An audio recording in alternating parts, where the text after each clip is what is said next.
নাজমুল শান্তর প্রতি বাংলাদেশ ক্রিকেট বোর্ডের যে বিনিয়োগ, সেই বিনিয়োগ অনেক আগেই সফল হয়েছে। একজন শান্ত কিভাবে ঠান্ডা মাথায় প্রতিপক্ষের উপর ছড়ি ঘোরাতে পারেন তা তিনি করে দেখিয়েছেন। বর্তমানে বাংলাদেশের টেস্ট ফরম্যাটে সফলতম অধিনায়ক নাজমুল শান্ত। অধিনায়ক হিসেবে 18 টেস্টে শান্ত 8টিতেই জিতেছেন। টাইগারদের হয়ে সবচেয়ে বেশি 34 টেস্টে নেতৃত্ব দেওয়া মুশফিকের জয় 60টিতে। সমসাময়িক ক্রিকেট নিয়ে কালবেলার কথা হয় শান্তর সঙ্গে। কেমন কাটলো ঈদ? ঈদের ব্যস্ততা আগে কেমন ছিল? বিয়ের পর বদলে গেছে অনেক কিছুই। তামিম ইকবালের বোর্ড কেমন করছেন? ক্রিকেটাররা স্বস্তিতে আছে তো? সামনে অনেক খেলা, অস্ট্রেলিয়া সিরিজ। শান্তদের টার্গেট কি? নিজের ক্যাপ্টেন্সিটা কতটা উপভোগ করেন নাজমুল শান্ত? সব বিষয়েই মুখোমুখি হয়েছেন দেশের অন্যতম এই সেরা ক্রিকেটার। সফল অধিনায়ক এখন এগুলো বলতে চায় না। স্টিল আমি খেলতেছি, চেষ্টা করতেছি ভালো করার। মাত্র কিছু ম্যাচ জিতেছি অ্যাজ ক্যাপ্টেন, বাট স্টিল অনেক দূরে যেতে হবে।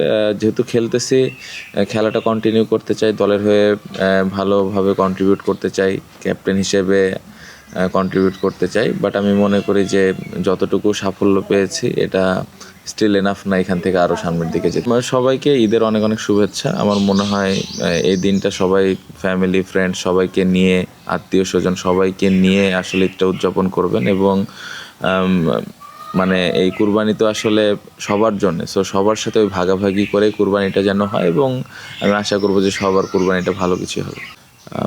পরিবারের সাথে ঈদ করে খুবই ভালো লাগছে, এবং পাশাপাশি এখন নিজের ছেলেও আছে, ওর সাথেও সুন্দর একটা সময় কাটানো হয়। সো সব মিলে এই ঈদটা ভালোই কেটেছে। না, আমার মনে হয় এই ক্রিকেট বোর্ডটা খুবই ভালো কাজ করছেন সোফার যতদিনই আছেন। প্লেয়াররা ওই রেসপেক্টের জায়গাটাই আমার মনে হয় ফেরত পাচ্ছে, এবং প্লেয়াররা ওই গুরুত্বটা পাচ্ছে সব জায়গায়, তাদেরকে ওই ইম্পর্টেন্সটুকু দেওয়া হচ্ছে। এবং আমি আশা করব যে ভবিষ্যতেও যদি এই ক্রিকেট বোর্ড আসে অবশ্যই ভালো কিছুই হবে। বাট সোফার আমি বলবো যে এই ক্রিকেট বোর্ডের আন্ডারে প্লেয়াররা অনেক বেনিফিটেড হচ্ছে, এবং তারা ওই গুরুত্বটুকু পাচ্ছে। আর কদিন বাদেই শুরু হবে ফুটবল বিশ্বকাপ। বিশ্বকাপে কোন দল সাপোর্ট করছেন নাজমুল শান্ত? কে জিতবে শিরোপা সেটাও বলে দিলেন কালবেলাকে।